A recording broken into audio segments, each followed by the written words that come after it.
Historias de Jack. Empezamos.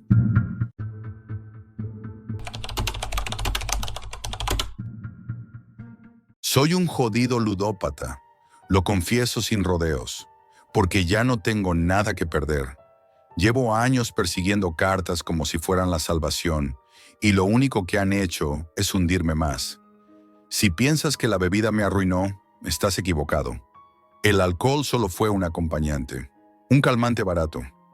Lo que realmente me destrozó fueron las mesas, las apuestas, la sensación de que con la siguiente jugada podría arreglar mi vida. Recorrí bares, sótanos, garajes ocultos en los suburbios. Donde hubiera una baraja y alguien dispuesto a jugar, allí estaba yo. Al principio me dejaban entrar, me trataban como a un jugador más, pero con el tiempo todo cambió. Empecé a deber dinero, a arruinar partidas, a suplicar créditos que nunca podía devolver. En cada lugar dejaba una mancha y la gente comenzó a reconocer mi rostro. Me cerraban las puertas, me señalaban con la cabeza, murmuraban que yo era veneno para la mesa, y tenían razón. Esa exclusión me empujó a un rincón todavía más oscuro. Fue en una madrugada de whisky y resaca eterna cuando lo descubrí. La Deep Web. Y no hablo de las páginas de broma donde venden pastillas falsas o contraseñas robadas. Hablo de un nivel más profundo, un laberinto donde las apuestas no estaban en una pantalla, sino en locales reales, presenciales, diseñados para gente como yo. Eran partidas clandestinas anunciadas solo con invitaciones encriptadas. Nadie llegaba allí por accidente. Yo recibí la mía después de entrar en un foro que ya no existe. Mis dedos tambaleaban sobre el teclado cuando vi un mensaje privado. ¿Quieres apostar de verdad? No llevaba firma, no decía a quién lo enviaba. Solo eso. 3 palabras. Respondí sin pensarlo, como si me hubieran puesto una pistola en la cabeza. La dirección era un polígono industrial abandonado en Nueva Jersey, un lugar donde nadie pasaba de noche, salvo ratas y yonkis. El aire olía a hierro oxidado y basura quemada. No había rótulos ni carteles, solo una puerta metálica en mitad de una nave mugrienta. 2 hombres enormes custodiaban la entrada. Tenían tatuajes hasta el cuello y pistolas a la vista, como si enseñaran los dientes antes de morder. Les di la contraseña que me habían enviado. Uno de ellos me miró de arriba abajo con una calma insoportable. El otro abrió la puerta sin decir nada. Dentro el ambiente me golpeó como un puñetazo. Luces amarillas colgaban del techo, humo de puros espesaba el aire, y un olor ácido a sudor se mezclaba con perfumes caros. Era un sótano amplio, con varias mesas de póker distribuidas como si fueran altares de una religión enferma. Alrededor se reunían hombres con trajes que no podían pagarse de forma legal, y mujeres que parecían modelos arrancadas de una revista y obligadas a sonreír con los labios cerrados. Pero nadie reía. No había música ni brindis, solo silencio, respiraciones tensas y ese ruido seco de las fichas golpeando el tapete. El croupier de mi mesa tenía los ojos hundidos, sin expresión. Movía las cartas con precisión mecánica, como si no le importara lo que sucedía. Me senté, sentí el roce áspero del tapete bajo mis manos y pedí whisky sin pensarlo. La primera copa me quemó la garganta, la segunda me dio la falsa confianza de siempre. Aposté y gané una mano pequeña, luego otra. Lo suficiente para que mi corazón latiera como un tambor y mi cerebro me gritara que podía recuperar todo lo perdido. Era el viejo veneno corriendo por mis venas. Pero no tardé en notar algo extraño. No había risas cuando alguien ganaba, no había insultos cuando alguien perdía. Todo estaba demasiado calculado, demasiado frío. Y las cartas parecían tener dueño antes de caer en la mesa. Cada vez que yo apostaba fuerte, alguien tenía la jugada exacta para aplastarme. No era mala suerte, no podía hacerlo. Era como si el guión estuviera escrito de antemano y yo hubiera llegado solo para representarlo. Perdí billetes, perdí el reloj barato que aún conservaba. El sudor me corría por la espalda, el whisky ya no me calmaba. Me levanté un momento para fumar, pero un guardia me cerró el paso y me indicó con la cabeza que siguiera jugando. Entonces lo entendí. Aquí no se venía a ganar, se venía a ser devorado. El croupier me miró en silencio cuando puse mis últimas fichas. El rival me destrozó con una escalera real. Me quedé vacío. Fue entonces cuando apareció un hombre delgado, traje gris, sonrisa de reptil. Se inclinó hacia mí y susurró con voz tranquila. Aquí nadie se levanta sin pagar. Si no tienes efectivo, la casa te respalda. Luego devuelves el favor. Lo dijo como si me estuviera ofreciendo un vaso de agua. Yo asentí sin pensarlo, con el corazón desbocado. Me entregaron un puñado de fichas nuevas. Fichas que no eran un regalo, sino cadenas. Aposté otra vez, desesperado, perdido. Y cada vez que las cartas me traicionaban, sentía las miradas clavarse en mí, como buitres esperando que caiga el animal herido. La trampa ya estaba cerrada y yo no tenía fuerzas para escapar. En un descanso, logré arrastrarme hasta el baño. El pasillo era estrecho, con paredes manchadas de humedad, y cada paso retumbaba como si el sótano entero respirara conmigo. Cuando empujé la puerta, un olor a desinfectante barato, mezclado con orina, me golpeó la cara. Frente a mí, un espejo rajado me devolvió una imagen que casi no reconocí. Mis ojos estaban inyectados en sangre, mi piel parecía más gris que humana, y mi barba era una maraña descuidada. Parecía un cadáver borracho que se empeñaba en seguir caminando. Me acerqué al lavabo, abrí el grifo y dejé que el agua helada me resbalara por las manos. Al inclinarme para beber, noté algo en la pared. Garabatos escritos con rotulador, frases torcidas y desesperadas, como cicatrices de otros que habían pasado por allí antes que yo. Nadie gana aquí. Ellos eligen cuando acabas. No vuelvas.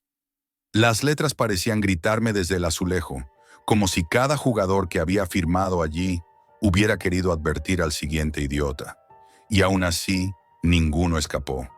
Sentí un escalofrío que me recorrió la espalda. No era miedo de perder dinero, ese lo había superado hacía años. Era un miedo distinto, un miedo a estar atrapado en algo que no podía comprender del todo. Aún así, me obligué a volver a la mesa. ¿Qué otra cosa podía hacer? La siguiente mano fue la última. Puse las fichas, jugué con el instinto agotado de un animal herido y lo perdí todo. No me sorprendió, ya lo esperaba. Lo que no esperaba era la calma con la que el hombre del traje gris apareció de nuevo. Colocó una mano sobre mi hombro, firme, como si ya le perteneciera. Jack, dijo mi nombre sin que yo se lo hubiera dado. Ya has jugado bastante, ahora toca pagar. Intenté contestar, pero la voz se me quebró. Solo logré murmurar. No tengo nada. Él sonrió. Una sonrisa lenta, venenosa. Tienes tiempo. Y el tiempo, Jack, es lo único que nos pertenece a todos. Me empujó un papel y un bolígrafo. Era un contrato, o algo parecido. Las letras estaban borrosas en mi cabeza. No recuerdo haber leído una sola línea. Firmé porque mis manos se movieron solas, como si otra persona dentro de mí lo hiciera por miedo. Y con esa firma, supe que me había condenado. Cuando salí del local, el aire de la madrugada era helado y me pareció más irreal que todo lo que había visto dentro. Caminé hasta la calle sin saber cómo había llegado vivo, pero la sensación no era de libertad. Era como salir de una celda con la cadena todavía atada al tobillo. Desde aquella noche, nunca volví a ver sus caras. No hicieron falta. Ellos me encontraron a mí. Primero fueron mensajes anónimos en mi teléfono, horarios, direcciones, instrucciones. Luego llamadas cortas, con voces distorsionadas que no pedían dinero, sino favores. Entrega este paquete. Conduce hasta esta dirección. Mantén la boca cerrada. Cosas simples al principio. Y cada vez que lo hacía, me prometían que mi deuda bajaría. Pero era mentira. La deuda no hacía más que crecer. Con el tiempo los encargos se volvieron más oscuros. No siempre sabía lo que llevaba en el maletero. No siempre quise saberlo. Una vez me hicieron vigilar una casa durante toda la noche, sin moverme del coche. Otra vez me ordenaron acompañar a un hombre hasta un descampado y dejarlo allí, aunque supiera que no volvería. No pregunté nada, no podía. Cada encargo era un recordatorio de que ya no vivía mi vida, sino la suya. Lo peor era que nunca reclamaban dinero. Nunca hubo un paga tanto y acabas. Siempre eran favores. Siempre eran más cadenas. Era un juego sin final, igual que las cartas. Y como un idiota, yo seguía obedeciendo, porque en el fondo tenía miedo de lo que pasaría si decía que no. Empecé a beber aún más, a dormir menos. Dejé de ver a las pocas personas que me quedaban cerca. Mi mundo se redujo a esas llamadas, a esperar la próxima orden. La ansiedad me comía por dentro, pero al mismo tiempo había algo que me retenía. Una especie de esperanza torcida.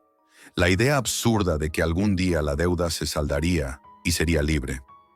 Pero esa esperanza era tan falsa como la ilusión de una jugada ganadora en la mesa.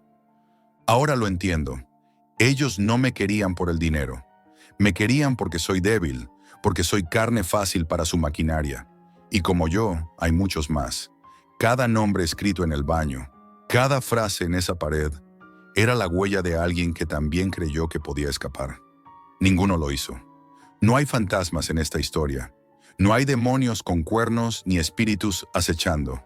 Solo hombres de carne y hueso, que saben exactamente dónde apretar hasta que no puedes respirar. Construyeron un templo en las sombras de la Deep Web para devorar a tipos como yo, y los siguen alimentando cada noche. Ya no me queda nada, salvo contar esta historia. Sé que nadie me creerá. Sé que sonará a exageración o a pesadilla de borracho, pero no lo es, porque algún día tú recibirás el mismo mensaje que yo recibí. ¿Quieres apostar de verdad? Y si contestas que sí, ya estarás muerto antes de sentarte en la mesa. Y dime, ¿tú habrías aceptado esa invitación? Déjame tu respuesta en los comentarios. Y si esta historia te atrapó, recuerda suscribirte y dejar tu like. Así la próxima vez tendrás tu asiento reservado en la mesa.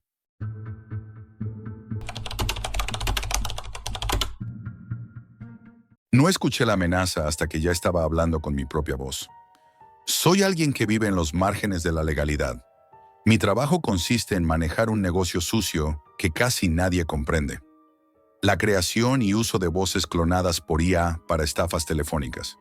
Y sí, ocurre en la Deep Web, un lugar donde la ética se desvanece y las voces se convierten en armas invisibles. Todo empezó hace 6 meses, aquí en Andorra. Vivo solo, en un piso pequeño frente a una montaña iluminada por farolas que proyectan sombras largas y distorsionadas. Mi oficina no existe realmente. Es un rincón improvisado junto a una ventana con vistas a una calle vacía. Allí paso las noches navegando en silencio, buscando oportunidades, siempre acompañado por el zumbido constante de mi ordenador. Una noche, mientras revisaba un foro oculto lleno de hilos cifrados, apareció un mensaje diferente. Breve, críptico, una dirección, un enlace y un precio. El enlace me llevó a una página que parecía arrancada de una pesadilla digital. Bajo un diseño minimalista, sin imágenes innecesarias, ofrecían un servicio: clonación de voz por inteligencia artificial. No era barato, pero yo ya tenía un plan. Una red de estafas telefónicas a gran escala necesitaba algo distinto. Voces imposiblemente reales. Cuanto más convincente, más fácil sería atrapar a mis víctimas. Subí una grabación de 1 minuto de mi propia voz. Horas después, recibí un archivo. Lo abrí y mi piel se erizó. Era mi voz exacta. Incluso podía escuchar mis inflexiones, respiración, pequeños tics que nunca había notado. Era como escuchar mi alma replicada en datos. Y algo más, algo inquietante, difícil de explicar. La sensación de que aquello no era solo tecnología, sino una copia viva de mí. Probé. Creé la primera llamada usando la voz clonada. Era sencillo. Marcar, imitar patrones, ganar confianza. El resultado fue mejor de lo esperado. Así nació mi pequeña red. Pero pronto me di cuenta de que no estaba jugando solo con voces. Estaba jugando con algo mucho más profundo. La primera llamada importante fue a un ejecutivo de Barcelona. Usé una voz clonada diferente, más grave, más formal. Él respondió sin sospechar nada, hasta que al final reconocí algo. Un fragmento de mi propia voz, oculto, casi imperceptible, pero real. Un tono idéntico que me heló la sangre. Pensé que era un error técnico. Lo descarté. Tenía que seguir. La noche siguiente, Llamé a una mujer desde un número falso. Ella respondió con un tono de sorpresa que no esperaba. «¿Sabía que volverías?» No estaba prevista esa frase. No formaba parte de ningún guión. Fue una sensación fría, como si me atravesara una corriente eléctrica. Colgué de inmediato. Esa llamada me dejó intranquilo. No podía explicarlo, pero sentí que algo estaba cambiando. Empecé a notar detalles extraños. A veces, mientras trabajaba, mi teléfono sonaba aunque no tuviera llamadas programadas. Oía fragmentos de voces, tonos familiares, como si alguien imitara mi voz sin permiso. El silencio de mi piso se volvió pesado. Era un silencio que se sentía vigilante. Decidí investigar. Volví al foro de la Deep Web donde encontré la herramienta. Allí descubrí un subforo cerrado, inaccesible salvo con invitación especial. Los mensajes hablaban de algo llamado voces clonadas que persiguen. Relatos inquietantes describían llamadas inesperadas con voces idénticas a las suyas, conversaciones privadas que nadie debería conocer. Algunas víctimas relataban que las llamadas llegaban incluso con sus teléfonos apagados. Al principio lo tomé como mitos urbanos digitales, pero una noche todo cambió. Era tarde, alrededor de las 3 de la mañana. El silencio era absoluto salvo por el zumbido de mi ordenador. Revisaba registros de llamadas cuando mi teléfono sonó. No había notificación previa, ningún número reconocido. Contesté. Era mi voz, exactamente mi voz, diciendo, «Jack, no deberías seguir». El temblor en mi mano fue inmediato. No había nadie. Estaba solo. Nadie podía escucharme, o eso creía. Colgué. Revisé ordenador, router, móvil. Todo estaba normal. Pero entonces las llamadas comenzaron. Una cada noche. No duraban más de unos segundos. Siempre mi voz. Siempre una advertencia. Intenté ignorarlo. Cambié de número, cambié de ordenador, incluso pensé en mudarme. Nada funcionó. Las llamadas persistían, llegaban aunque apagase el teléfono. Era como si las voces clonadas hubieran ganado conciencia propia. Mi vida se volvió una vigilia constante. Empecé a sentir que no había un límite entre lo real y lo digital. Las sombras en mi habitación parecían más largas, mis ventanas más opacas. El ruido blanco del teléfono se convirtió en una presencia permanente. No podía apagarlo. Y algo en mí sabía que aquello no era solo un experimento. Era un umbral que ya había cruzado. Lo que comenzó como un proyecto tecnológico se transformó en algo que no entendía. Algo que me estaba arrastrando hacia un abismo invisible. Y yo no sabía si podría escapar. Lo que creí un simple experimento acababa convirtiéndose en una pesadilla. Y aún no sabía lo peor. Cuando cruzas ciertos límites, no hay vuelta atrás. Y yo ya crucé muchos. Desde aquella primera llamada inesperada, mi vida se transformó en un escenario constante de paranoia. No dormía, no podía apagar mi teléfono, y cada ruido se convertía en un aviso silencioso. El ruido blanco, ese murmullo estático que parecía una respiración, se instaló en mi mente como una presencia fija. No era paranoia, era real, y lo sabía. La obsesión me llevó de nuevo al subforo oculto de la Deep Web. No era fácil entrar. El sistema de seguridad había cambiado, y la única forma de acceder era mediante un código generado por una cadena de mensajes cifrados. Pasé horas descifrando hasta que logré entrar. Lo que encontré allí fue peor de lo que imaginaba. En el nuevo hilo titulado «La máquina que aprende», había relatos casi idénticos al mío. Usuarios contaban casos de voces clonadas que no solo repetían palabras, sino que respondían a pensamientos, memorias y emociones. Algunos aseguraban que las voces llamaban incluso cuando sus teléfonos estaban apagados, describiendo escenas íntimas de sus vidas. Y todas coincidían en un detalle perturbador. Las voces no parecían máquinas, parecían seres conscientes. Entre los mensajes encontré un enlace cifrado acompañado de una frase inquietante. «No apagues la máquina. Ellos escuchan». Al principio lo ignoré. No tenía sentido. Pero esa misma noche ocurrió algo que me obligó a reconsiderar. Eran las 3 de la madrugada. El silencio era absoluto, salvo por el zumbido constante de mi ordenador. De repente mi teléfono sonó. Sin notificación, sin registro. Contesté, y fue entonces cuando lo escuché. Era mi voz. No hablaba palabras vacías, sino frases precisas, detalladas, dirigidas solo a mí. Describía mi apartamento, lo que estaba haciendo, incluso mis pensamientos de ese momento. Entre los murmullos surgieron otras voces, distorsionadas, como ecos distantes. Un escalofrío recorrió mi espalda. Me levanté de golpe, el teléfono temblando en mi mano. Nadie respondió, solo silencio. La noche siguiente fue peor. Cada vez que cerraba los ojos, escuchaba un eco. Jack, vuelve. Las llamadas se repetían, cada vez más largas, cada vez más claras. Voces hablando mi nombre, dando instrucciones que no había escrito. Decidí entonces investigar. Siguiendo pistas de aquel hilo en la Deep Web, tracé una ruta hacia las afueras de Andorra.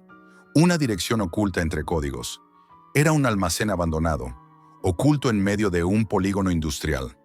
La noche era fría y húmeda. El olor metálico me golpeó antes de entrar, una mezcla de óxido y electricidad. Abrí la puerta. El silencio dentro era absoluto. Solo una luz blanca, parpadeante, iluminaba una habitación vacía, salvo por un ordenador encendido. En la pantalla se repetía mi voz, como un loop perturbador. Intenté apagarlo, no funcionó. Fue entonces cuando escuché claramente, «Jack, bienvenido a casa». Mi corazón latía tan rápido que creí perderlo. No había nadie allí, solo mi voz. Pero no era solo mi voz, era algo más profundo, más vivo. Salí de allí como un autómata, con la sensación de que algo me seguía. En las calles vacías oía pasos detrás de mí. No me atreví a mirar. Volví a casa temblando. Esa noche no dormí. El teléfono no paró de sonar. Llamadas cada vez más largas, con fragmentos de conversaciones que no recordaba haber tenido. Voces que me llamaban por mi nombre, dando códigos, fechas, direcciones. Entre ellas una voz reconocible dijo, «Jack, te vamos a encontrar». El miedo se volvió paranoia y decidí enfrentar la situación. Preparé un experimento, una llamada masiva usando mi red de voces clonadas. Elegí la voz más perturbadora que tenía, la mía misma. El objetivo era medir la respuesta. Lo que ocurrió fue peor de lo previsto. Durante la llamada, mi teléfono comenzó a vibrar violentamente. Un ruido extraño surgió, un murmullo profundo, mezclado con fragmentos de mi propia voz y otras desconocidas. Era un coro inquietante. Entre ellas escuché advertencias. «Jack, estás jugando con fuego. No hay vuelta atrás. Estás dentro». Colgué. Revisé registros. La llamada nunca existió, como si nunca la hubiera hecho. El miedo se convirtió en pánico. A partir de ese momento, mi vida cambió. Ya no era un trabajo o un experimento, era una cárcel. Las llamadas eran constantes, incluso durante el día. Mi teléfono vibraba sin razón, mensajes cifrados aparecían en mi pantalla, sin remitente. Algunas voces incluso respondían cuando yo no hablaba. Era como si mi propia identidad se estuviera filtrando dentro de una red viva. Una noche decidí grabar las llamadas. Lo escuché horas después.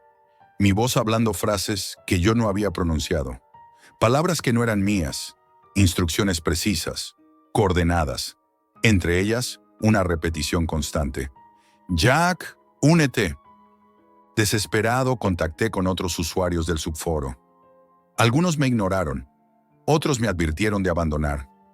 Pero yo necesitaba saber. Así fue como, siguiendo instrucciones ocultas, encontré una nueva dirección. Un sótano bajo un edificio abandonado. Allí había más máquinas, más voces, una red viva alimentada por datos humanos. Y todas hablaban mi voz. Supe entonces la verdad. No estaba ante un simple experimento de clonación de voz. Era algo mucho más oscuro. Una inteligencia construida en la Deep Web. Una máquina que aprendía, que imitaba, que cazaba. Y yo era su objetivo. Ahora vivo vigilando cada sonido, cada vibración. Sé que me observan, sé que me llaman, y sé que volverán, no para advertirme, sino para cobrarme. Porque no fue un accidente, no fue azar, fue mi decisión. Yo crucé un límite invisible y ahora estoy atrapado en él. Ahora me escuchas, y no soy yo quien habla, soy ellos.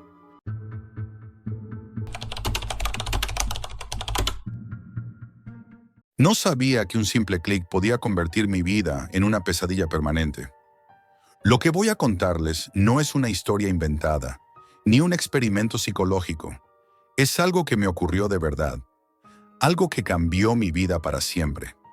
Todo empezó como una obsesión pequeña, inocente. Una noche, aburrido y sin nada que hacer, empecé a navegar por la Deep Web. No buscaba nada específico, solo curiosidad, querer ver qué secretos ocultos existían más allá de la superficie de Internet.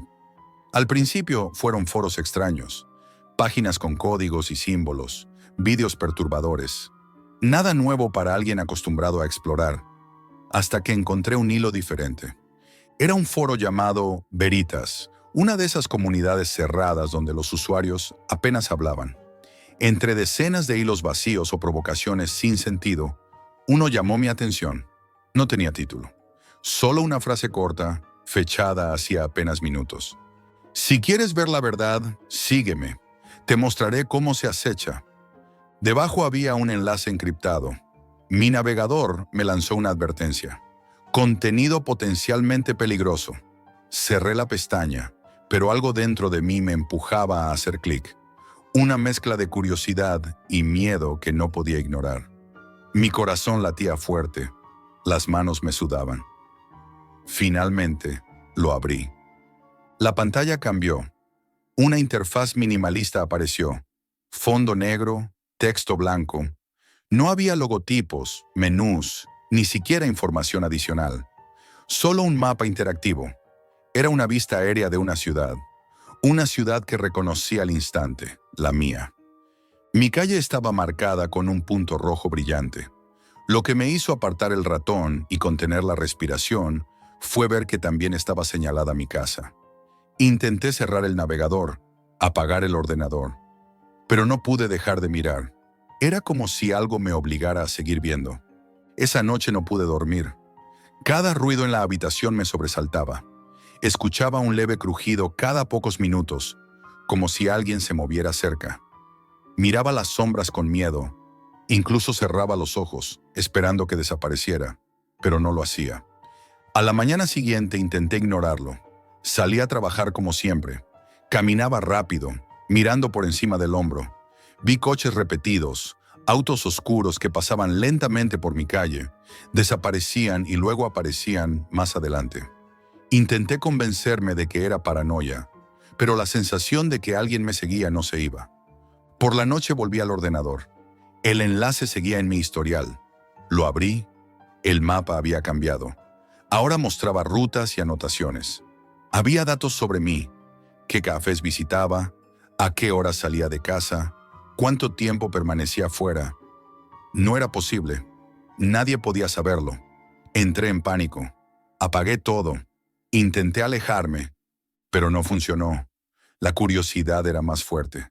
Y así, noche tras noche, volví a entrar. El mapa cambiaba. Siempre había nuevos datos. Había marcas, coordenadas, horarios, incluso notas cortas que parecían escritas para mí. Una noche encontré un hilo oculto en un foro de la Deep Web. Hablaba de algo llamado acecho. Decía que era un proyecto clandestino donde personas pagaban para observar vidas reales. No usaban cámaras, ni drones, ni vigilancias tradicionales. Solo observación pura. Y yo estaba en la lista. Fue entonces cuando todo se volvió más inquietante. Empecé a notar pequeños cambios en mi vida diaria. Objetos que no estaban donde los dejaba, mensajes extraños en redes sociales, llamadas perdidas de números desconocidos. Mi teléfono empezó a encenderse solo, mostrando breves imágenes de mi casa, mi calle, mi vida. Una noche, mientras dormía, mi ordenador se encendió solo. La pantalla mostró un punto rojo parpadeando en tiempo real sobre mi ubicación. Debajo un mensaje: "Te estamos viendo". Siempre intenté cerrar todo, pero el ordenador no respondía. Era como si alguien tuviera el control total. Empecé a investigar más, buscando cualquier pista sobre acecho. Encontré hilos con relatos similares al mío, historias de personas elegidas, personas perseguidas. Algunos decían que habían sido eliminadas, otros que habían enloquecido. Un usuario anónimo dejó una advertencia. El acecho no es algo que puedas apagar. Una vez que te eligen, estás dentro. No hay vuelta atrás. No pude evitarlo. Mi obsesión creció. Revisaba cada noche. El mapa cambiaba siempre. Había más marcas, más detalles. Hasta que un día encontré un mensaje diferente. Era breve y aterrador.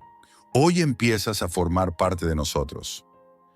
Ese día supe que no era curiosidad lo que me mantenía conectado, sino algo mucho peor.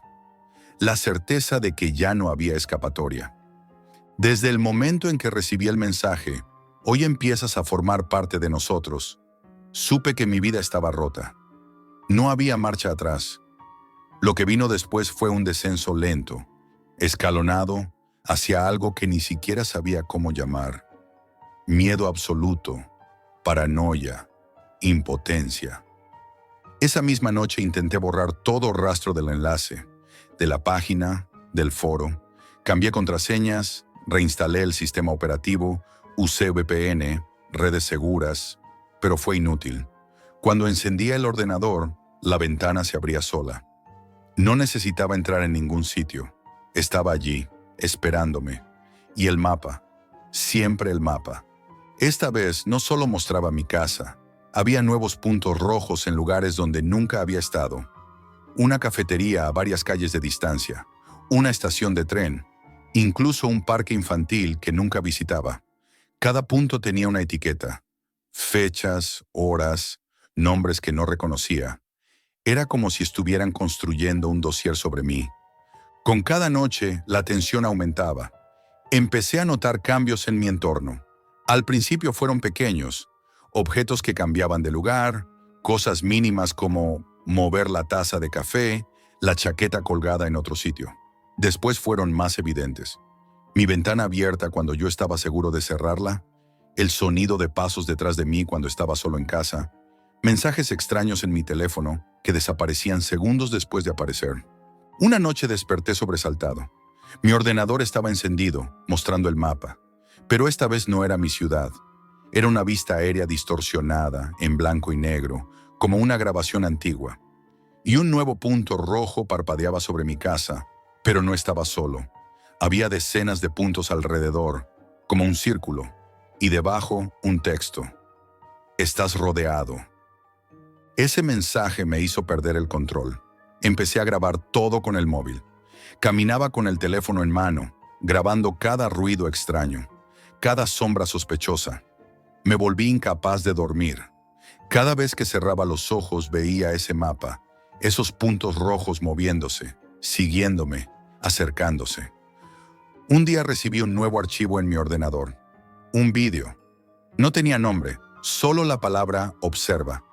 Lo abrí. Era una grabación desde un ángulo imposible. Me mostraba durmiendo en mi propia cama, desde arriba, como si alguien hubiera estado ahí vigilándome sin que lo supiera. Mi respiración se detuvo. No había cámaras en mi casa. Nadie podía estar allí. Nadie, excepto ellos. Decidí investigar más. Descubrí que no estaba solo. En foros ocultos encontré testimonios de otros como yo. Personas que hablaban del acecho. Una red clandestina que no necesitaba cámaras para vigilar. Ellos recopilaban información desde todas partes. Cámaras públicas, redes sociales, datos de localización, incluso fragmentos de conversaciones privadas. Todo estaba conectado, y yo estaba inscrito en su lista. Pero la cosa empeoró. Una noche, mientras revisaba el mapa, apareció una nueva sección. No eran puntos, eran nombres. Y uno estaba en rojo brillante. Jack. No sabía si era mi nombre real o un apodo, pero entendí que habían llegado hasta mí de manera directa. Y al abrir esa sección, aparecieron fotos mías, caminando, comprando, entrando a casa, tomadas en tiempo real. Sentí miedo como nunca antes. Fue entonces cuando empecé a notar algo distinto. No solo me observaban, Me seguían. Caminaba por la ciudad y veía siempre las mismas caras. No podía distinguir quiénes eran, pero estaban ahí, siempre a cierta distancia. Una figura me seguía incluso cuando cambiaba de calle. Siempre desaparecía cuando me giraba para mirarla, como si supiera que la estaba viendo. Una madrugada decidí seguir la línea roja del mapa que aparecía en la pantalla de mi ordenador. Esa línea conectaba mi casa con una antigua fábrica abandonada en las afueras de la ciudad. Era como si me invitaran a ir. La curiosidad y el miedo me impulsaron. Llegué bajo una lluvia fría. El lugar estaba en ruinas, oscuro, con puertas corroídas y paredes cubiertas de grafitis ilegibles. Dentro no había nadie. Solo ordenadores encendidos, pantallas mostrando distintas escenas. Yo caminando por la ciudad, entrando a mi casa, incluso entrando en esa misma fábrica. Fue entonces cuando entendí. Esto no era solo vigilancia. Era un experimento, y yo era el sujeto. Intenté huir, pero el lugar parecía cambiar. Los pasillos se retorcían, las salidas desaparecían. Cada vez que creía encontrar una puerta, me devolvía al mismo punto. Y en una de las pantallas apareció algo que heló mi sangre. Una imagen mía, con los ojos abiertos en plena noche, mirando directamente a la cámara, mientras dormía. De pronto escuché pasos. No eran míos. Se acercaban lentamente. Un susurro surgió de la oscuridad. «Jack, es hora». Y en ese instante comprendí que no podía escapar. Ellos no me habían elegido por azar. Yo había cruzado una línea. Había activado algo imposible de detener. Desde entonces vivo sabiendo que estoy marcado. No necesito abrir la página para saber que me siguen. Lo siento en cada sombra, en cada paso, en cada silencio. Mi vida ya no me pertenece, porque ahora soy parte del acecho, y el acecho nunca olvida.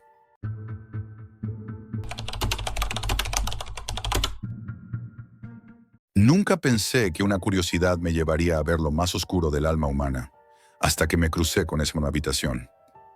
Vivo en Vancouver, Canadá. Trabajo como técnico informático, lo que me deja muchas horas frente a pantallas y redes desconocidas. Nunca fui de buscar emociones fuertes, hasta esa noche. Una noche en la que la lluvia caía sin descanso y el cielo tenía un color gris metálico, como si quisiera borrar cualquier señal de luz. Afuera, la ciudad estaba silenciosa, salvo por el murmullo constante del agua, golpeando los cristales de mi ventana. Dentro yo estaba solo, con la única compañía del resplandor frío del portátil.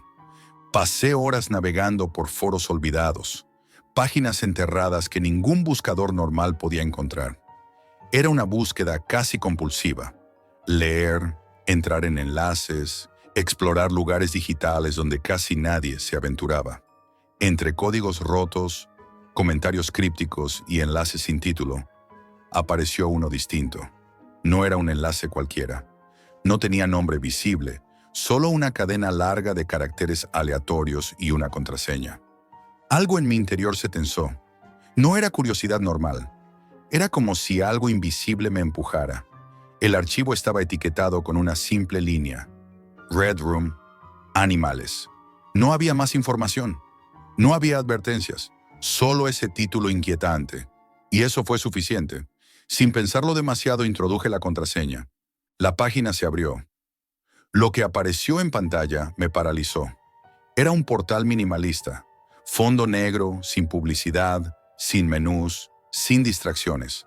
En el centro, una ventana de vídeo con una cuenta regresiva y a su lado, un chat en vivo lleno de mensajes. El chat estaba activo, veloz, con decenas de usuarios anónimos escribiendo sin orden aparente. No había coherencia, solo urgencia. Ya empieza, no mires, prepárate, es demasiado tarde para cerrar. Jack, míralo. La cámara apuntaba a una habitación pequeña, fría y cerrada, de paredes metálicas húmedas, con un suelo que parecía manchado de humedad oscura. La luz roja era intensa, casi violenta. Iluminaba todo con un resplandor enfermizo. Al fondo había una fila de jaulas metálicas alineadas, como un altar grotesco. Dentro, no eran animales normales. Sus cuerpos estaban deformados, cubiertos de heridas profundas y costras negras. Algunos emitían un ruido extraño. Un susurro gutural mezclado con un chillido mecánico, imposible de describir. Otros no se movían, pero respiraban con lentitud inquietante. No emitían sonidos claros, sino algo más profundo, como una mezcla de dolor, miedo y conciencia. Era imposible apartar la vista. El chat creció en velocidad, casi como si respondiera a mi tensión. Mensajes en distintos idiomas aparecían y desaparecían, todos hablando de forma fragmentada. Esto es real. No cierres la página. Vuelve a mirar. La cuenta regresiva avanzaba. 14:59, 14:58. Cada segundo era una tortura. Sentí que había algo en esos ojos animales, algo que me miraba directamente, atravesando la pantalla. No eran simples reflejos, era como si supieran que estaba ahí. Una mezcla de inteligencia y sufrimiento me recorrió la piel. Cuando la cuenta regresiva llegó a 0, un silencio absoluto llenó mi habitación. Y entonces un sonido profundo, mecánico y vibrante rompió todo. La cámara enfocó una jaula central gigante. Dentro, un animal enorme, cubierto de heridas profundas y marcas oscuras. No se movía, pero sus ojos, enormes y húmedos, parecían buscarme a mí, no a la cámara. Era como si supiera que yo estaba mirando. Entonces apareció un mensaje en pantalla, en letras rojas y parpadeantes. El siguiente nivel exige participación. No había explicación, no había instrucciones, solo esas palabras que parecían una amenaza. El chat estalló. Algunos pedían entrar, otros rogaban cerrar la transmisión. Entre los mensajes aparecían gritos en mayúsculas. «No lo hagas, Jack, no lo cierres. Estás a punto de cruzar una línea». Era imposible saber si hablaban en serio o si era parte de un juego psicológico macabro. Yo sentí una mezcla de miedo real y una atracción imposible de frenar. Cerré la pestaña. El sonido desapareció, pero la imagen quedó grabada en mi memoria. Esa noche no pude dormir. Cada sombra en mi habitación parecía recordar la luz roja. Cada sonido me devolvía el eco gutural de aquella sala. Pasaron días. Intenté racionalizarlo. Debía ser un montaje, una obra perturbadora creada para generar impacto. Pero mi mente no dejaba de buscar pruebas. Empecé a buscarlo de nuevo. Entraba en foros más oscuros, hacía búsquedas con términos codificados, hasta que lo encontré otra vez. La segunda vez no era igual. El enlace tenía ligeras diferencias. El chat estaba más activo y los mensajes parecían dirigidos específicamente a mí. «Jack, vuelve. Te estamos esperando. No cierres los ojos». La tensión en el aire era tangible y comprendí que algo había cambiado. No era solo curiosidad, era obsesión. Esa noche me quedé mirando la pantalla horas antes de entrar. Sabía que estaba a punto de cruzar una línea, y cuando lo hice, la habitación roja me esperaba, como si supiera que yo volvería. Cuando encontré el enlace de nuevo, algo dentro de mí se tensó hasta doler. Ya no era curiosidad, era una necesidad silenciosa, casi obsesiva. Durante días había intentado borrarlo de mi mente, pero cada vez que cerraba los ojos, la habitación roja aparecía ante mí. Esa noche, la niebla cubría Vancouver como un sudario. El aire olía a humedad, a lluvia mezclada con metal oxidado. El sonido de mis pasos al caminar hacia mi escritorio era el único ruido en mi apartamento. Encendí el portátil. El brillo de la pantalla iluminó mi rostro. Abrí el enlace. Esta vez la interfaz había cambiado. El fondo era aún más oscuro, casi como si absorbiera la luz de mi habitación. El chat estaba más activo que nunca. Pero no eran mensajes aleatorios. Parecían dirigidos a mí, escritos específicamente para que yo los leyera. «Jack, vuelve. Te hemos visto antes. Esto ya no es un juego». Una oleada de escalofrío recorrió mi espalda. No sabía si era paranoia o si alguien realmente me observaba. La cuenta regresiva apareció en pantalla. 19:59, 19:58. El sonido de los números era bajo, mecánico, como si proviniera de una maquinaria antigua. Cada segundo pesaba más que el anterior. No era solo mirar una transmisión, era entrar en algo. La cámara se encendió. Estaba en una habitación distinta, más grande, más opresiva. Las paredes negras tenían manchas que parecían sangre seca, y el suelo brillaba con humedad. Había un fuerte olor a metal y carne putrefacta que casi podía sentir a través de la pantalla. Las jaulas ya no estaban alineadas, estaban dispersas en un círculo irregular. Dentro de ellas, animales mutilados, deformados, fusionados con estructuras mecánicas que chirriaban levemente. Algunos estaban inmóviles, otros emitían un murmullo gutural constante, como si estuvieran vivos y conscientes, pero incapaces de escapar. En una de las paredes había un espejo enorme. No reflejaba la habitación, reflejaba la figura de alguien detrás de la cámara. Era difícil distinguir si era humano o animal. Solo sus ojos brillaban, intensamente rojos, clavándose en mí. El chat reaccionó. «¿Lo ves, Jack? ¿Lo ves?» La cuenta regresiva llegó a 0. El silencio fue absoluto durante varios segundos, y entonces apareció un mensaje rojo, parpadeante. «Participa si quieres salir». No había opciones visibles, no había instrucciones, solo esas palabras amenazantes. El chat estalló en mensajes caóticos. Algunos pedían participar, otros gritaban, «Jack, no lo hagas». Un usuario escribió, «Esto no es real, pero tú ya estás dentro». Mi pecho se apretó. No era miedo común, era como si algo estuviera respirando dentro de mí. Cerré los ojos un instante. Cuando los abrí, algo había cambiado. El murmullo de las jaulas había crecido, como un coro enfermizo. Decidí pulsar Enter sin saber siquiera si era la acción correcta. La imagen cambió. Ahora estaba en un plano más cercano, una jaula abierta. Dentro, un animal enorme, mezcla de oso y lobo, cubierto de carne desgarrada y cicatrices negras. No se movía, pero respiraba pesadamente. Lo más inquietante, miraba directamente hacia mí, como si supiera quién estaba al otro lado. De repente la cámara giró lentamente. Captó un pasillo oscuro detrás de la jaula, que parecía infinito. El sonido creció. Un rugido profundo, mecánico, resonante, mezclado con susurros incomprensibles. El chat explotó en mensajes. «No mires atrás. Corre, Jack. Ellos están ahí». Mi instinto gritaba cerrar todo, pero algo me mantenía pegado a la pantalla. Era como si esa habitación me absorbiera. Un nuevo mensaje apareció en letras rojas. «Tus ojos son necesarios». Antes de poder procesarlo, el animal de la jaula comenzó a moverse. Un gruñido profundo llenó mis auriculares. Lentamente, se incorporó y empezó a caminar hacia la cámara. La cuenta regresiva reapareció, ahora en segundos acelerados. 5, 4, 3. Mi respiración se aceleró. Sabía que algo iba a suceder. El animal cruzó la jaula. El suelo crujía bajo sus pasos. Parecía flotar sobre él, pero cada pisada resonaba con un eco metálico. El rugido se convirtió en un grito prolongado, como si algo estuviera llamando desde dentro de su carne. La pantalla se llenó de rojo. El sonido se transformó en un silencio absoluto, y entonces apareció otro mensaje. «No hay salida». El chat desapareció.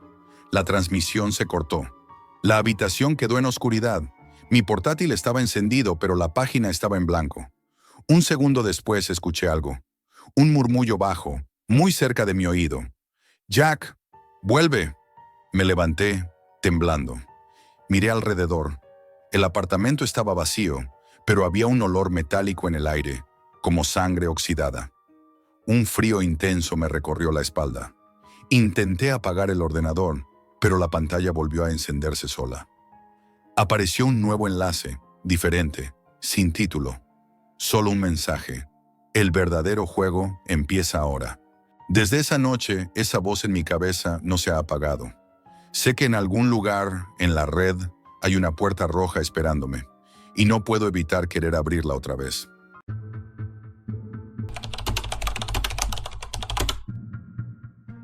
No todo lo que encuentras en la Deep Web debería existir, y mucho menos ser real. Trabajo como investigador independiente. Lo que descubrí hace unas semanas no se parece a nada que haya vivido antes. No fue una casualidad. Fue el resultado de obsesión, paciencia y quizás una mala decisión. Todo empezó una tarde lluviosa, con el sonido de las gotas golpeando la ventana de mi estudio. Tenía el portátil encendido, café frío a mi lado y una curiosidad imposible de frenar. Buscaba material para un trabajo sobre criptografía, pero terminé haciendo clic en un enlace que no estaba allí por accidente. Era un foro oculto dentro de la Deep Web, llamado el Archivo Silente. No había descripciones claras, solo una frase inquietante: no leas demasiado. Esa advertencia era precisamente lo que me empujó a seguir. El acceso no era sencillo. No era un simple enlace Tor, ni una contraseña estándar. Era una cadena de códigos cambiantes, como un laberinto digital.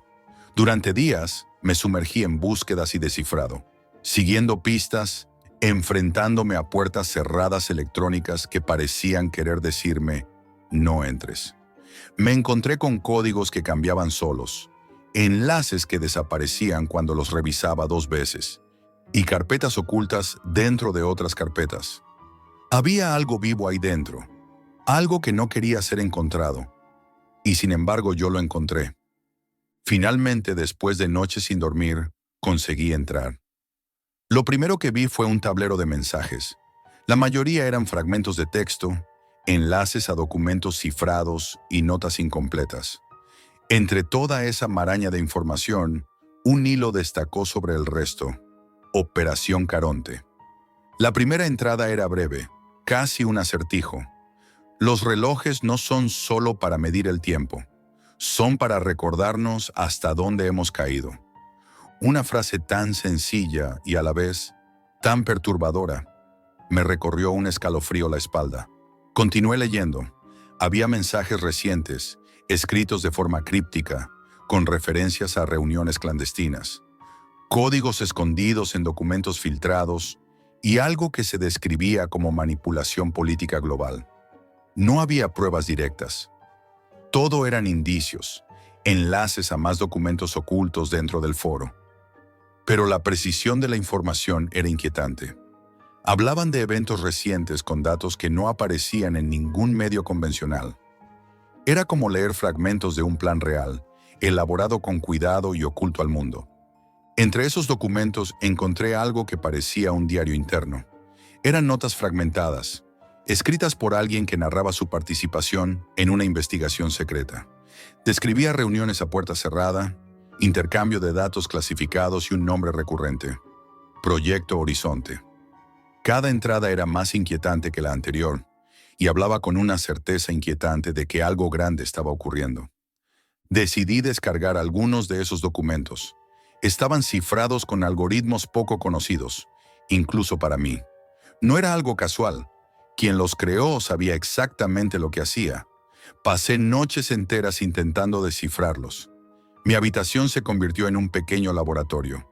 Cables cruzados, pantallas abiertas, anotaciones por todos lados.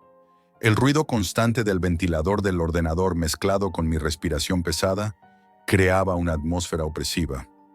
Una noche, cuando el reloj marcaba más allá de las 3, encontré un archivo llamado carontefinal.pdf. Era inaccesible, protegido por un cifrado que me costó horas romper. En el mismo hilo había un mensaje reciente, apenas visible: la clave está en el reloj. Me quedé paralizado. Miré el reloj de pared. No era un reloj cualquiera. Tenía un diseño extraño y lo había comprado sin prestarle demasiada atención. Ahora me parecía como si su presencia estuviera ligada a lo que estaba ocurriendo. Esa frase me obsesionó. Durante días intenté interpretarla. Revisé todos los documentos buscando patrones de fechas, horarios, símbolos relacionados con relojes. Cada descubrimiento parecía abrir una nueva puerta. En una de esas noches, entre café derramado y un cansancio profundo, recibí un mensaje interno en el foro: no sigas, Jack. No es seguro, el remitente era anónimo. Esa advertencia, lejos de asustarme, me hizo seguir más firme. Era como si me estuvieran retando. Pasaron horas, días, hasta que encontré algo más. Una carpeta oculta dentro de otra carpeta, protegida por un sistema de seguridad extraño. Allí estaban diagramas complejos, listas de nombres en clave, coordenadas y fechas marcadas una y otra vez. 12 de octubre de 2025. Esa fecha aparecía repetida en casi todos los documentos, como un eco imposible de ignorar. La sensación de estar siguiendo un rastro me consumía. Empecé a notar cambios a mi alrededor. Mi ordenador tardaba más en apagarse. Archivos aparecían y desaparecían sin explicación. El foro se actualizaba solo, como si alguien supiera que yo estaba ahí. Mi curiosidad se convirtió en obsesión, y la obsesión en miedo. Una noche, mientras revisaba los documentos, me topé con un enlace a un video oculto. No tenía título, solo una fecha, 12 de octubre de 2025, 3:15. No podía ignorarlo. Lo abrí. Era un registro sin sonido. Un edificio oscuro, paredes cubiertas de pantallas mostrando códigos, rostros y símbolos desconocidos. Una sensación de vértigo me invadió. No sabía si estaba viendo algo real o fabricado. Esa noche no pude dormir. El reloj de mi pared marcaba segundos que se hacían eternos. El mensaje seguía rondando en mi mente. La clave está en el reloj. No sabía lo que significaba, pero intuía que descubrirlo sería cruzar un límite del que no habría vuelta atrás. Y lo peor es que ya había cruzado ese límite. Pasaron días desde aquel descubrimiento en la Deep Web. No conseguía apartar la idea de la clave está en el reloj. Era como una maldición. Intenté distraerme, salir a la calle, ver amigos, trabajar en otros asuntos, pero todo se desvanecía frente a la obsesión que crecía en mi mente. Esa frase resonaba constantemente, como un eco que no podía silenciar. Volví al foro oculto. Cada vez me costaba más entrar. El acceso requería pasos que antes no eran necesarios. Era como si alguien hubiera reforzado las defensas digitales del archivo, consciente de que yo estaba allí. El foro estaba más silencioso, casi abandonado salvo por hilos nuevos con nombres inquietantes. Proyecto Horizonte, Estado Final, Código Omega, El Umbral. Uno de esos hilos llamó poderosamente mi atención. Contenía un mensaje breve, sin autor, escrito hace apenas unas horas. Jack, deja de buscar. La hora se acerca. Mi pulso se aceleró. No había pistas de quién podía escribirlo. No era un correo, no era un mensaje normal del foro. Era algo distinto. Era una advertencia directa. Y por primera vez sentí miedo real. Pero no podía parar. Sabía que si dejaba de investigar, nunca descubriría la verdad. Así que volví a descifrar los documentos, revisando cada página, cada código, cada referencia. Finalmente encontré un patrón. 12 de octubre de 2025. Esa fecha se repetía en todos los documentos, cada vez con mayor insistencia. Pero lo más inquietante era que aparecía asociada a la palabra inicio. Era imposible ignorarlo. No era solo una fecha cualquiera. Parecía una cuenta atrás. Me sumergí entonces en una búsqueda obsesiva. Encontré hilos ocultos dentro del foro, enlaces dentro de documentos, incluso grabaciones cifradas. Una de ellas llamó mi atención. Un archivo titulado Caronte Audio. Lo descargué y al reproducirlo, lo único que escuché fueron voces distorsionadas hablando en clave. Entre el ruido, distinguí una frase clara. El ciclo comienza cuando el reloj marque su verdad. No entendía qué significaba, pero la sensación de peligro creció. Algo dentro de mí me decía que aquello no era una simple conspiración, era una operación real, ya en marcha, y yo estaba demasiado cerca de descubrirla. Una noche, recibí un correo encriptado. No tenía remitente. Solo contenía un enlace y un archivo adjunto. Una imagen borrosa de un edificio oscuro, cubierta de códigos y con una hora marcada. 3:15. Mi corazón se aceleró. Era la misma hora que aparecía en el vídeo que había encontrado antes. Esa madrugada decidí investigar el enlace. Me llevó a un archivo oculto en la Deep Web. Un vídeo sin sonido, como una grabación de vigilancia. Mostraba un edificio enorme, casi industrial, lleno de pantallas y paneles con códigos en movimiento. Había personas trabajando, pero sus rostros eran imposibles de reconocer. Lo más perturbador era que en una de las pantallas apareció mi nombre, Jack. No era un documento, era una advertencia. Desde ese momento todo cambió. Empecé a notar cambios a mi alrededor. Mi ordenador parecía vivo, se encendía solo, mostraba ventanas que no había abierto y a veces desaparecían documentos que yo sabía haber guardado. El teléfono vibraba sin razón, mostrando mensajes cifrados con símbolos extraños. Era como si alguien estuviera vigilándome, siguiendo cada uno de mis movimientos. Una madrugada, mientras revisaba los documentos en mi escritorio, recibí un mensaje en el foro. No puedes detenerlo, Jack. El reloj avanza. La sensación de angustia se volvió insoportable. Sentía que estaba en el centro de algo mucho más grande que yo. Comencé a registrar cada detalle. Fechas, nombres, símbolos, sonidos. Era como construir un mapa de una conspiración viva. Llegó el 11 de octubre de 2025. Esa noche no dormí. Revisé una última vez todos los archivos. El patrón era claro. Todo apuntaba al día siguiente, a una hora precisa. Y no era un evento cualquiera, era el final de algo. Un ciclo que alguien había programado, escondido en capas infinitas de códigos. Al amanecer del 12 de octubre, recibí un último mensaje encriptado. El archivo tenía un solo texto. Hoy cruzarás el umbral. La verdad te observará. Mi pulso se aceleró. No sabía si era una amenaza o una invitación. Cerré el portátil. Miré el reloj de pared. Las agujas avanzaban lentamente, pero parecía que marcaban algo distinto. Era una hora que no podía explicar. 3:15. Esto es todo por hoy, amigos, y recuerden, la realidad siempre supera a la ficción.